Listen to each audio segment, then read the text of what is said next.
excited to have our AI editor on board. Let's make magic happen. Welcome to the team. Let's elevate every frame together.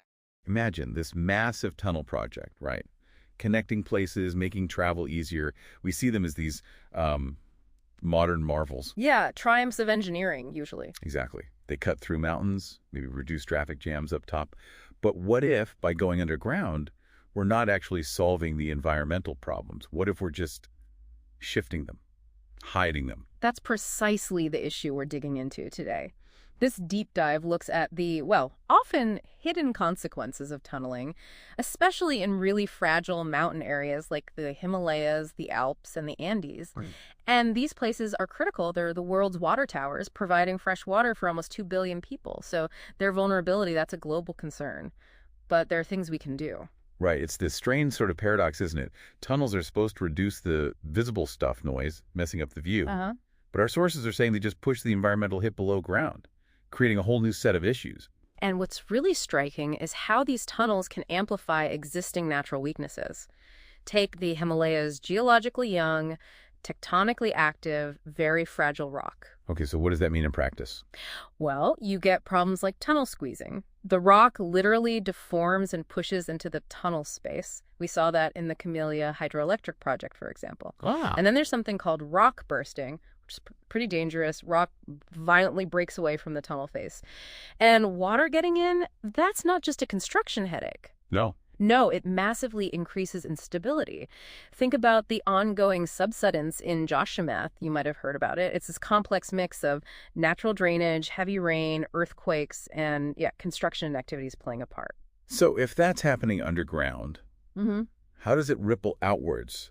What are the wider environmental impacts we should be thinking about? Well, connecting the dots, the big one is groundwater disruption.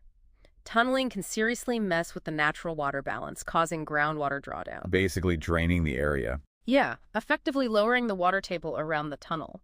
And critically, this leads to springs drying up. For countless communities, especially in the Himalayas, those springs are their main, sometimes only, water source. That's huge. It is. We saw natural ups and downs in water levels near the Kimti hydropower project. But tunnel-induced drying can be much worse and impact things like long-term forest health. And I'm guessing it's not just about water, is it?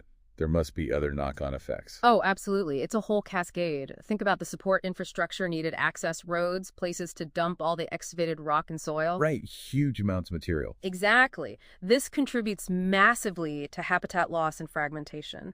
Some estimates suggest maybe 70, even 80% of the original Himalayan habitat is already gone. 70 to 80%, that's staggering. It is, and that loss drives biodiversity decline, deforestation, and actually makes things like landslides more likely.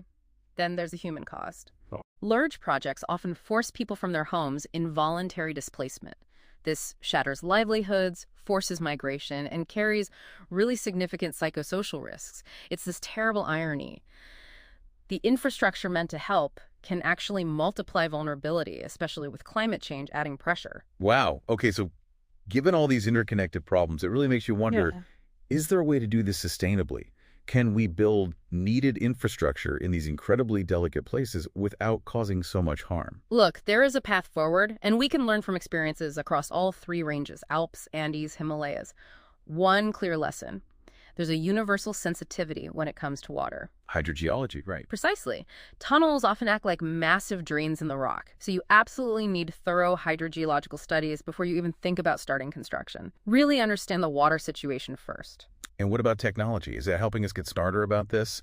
Technology is definitely crucial. We're seeing a big shift towards more adaptive construction.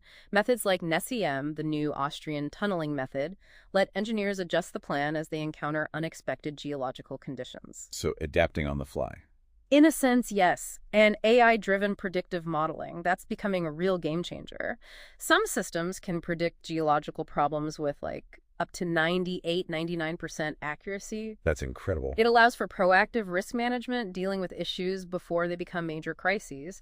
Plus, you have remote sensing, real-time geotechnical monitoring.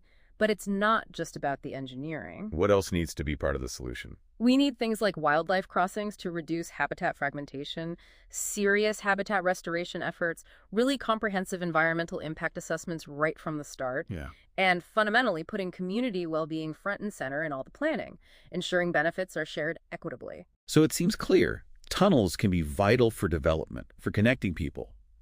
But this deep dive really underscores how complex their impacts are, far beyond what we see on the surface.